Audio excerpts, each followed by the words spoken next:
घाटमा जाने बेलासम्म पनि आफै नेता बन्ने, आफै प्रमुख बन्ने, आफै प्रधानमन्त्री बन्ने, आफै अध्यक्ष बन्ने, यो त देखिराखिया छ त फेरिस त।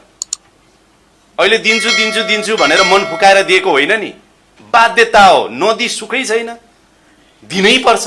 एउटा नेतालाई 30-35 वर्षदेखि लगातार उसको हनुमान र दास बनेर हामी बस्न मिल्छ? मिल्दैन कुनै पनि पार्टीमा।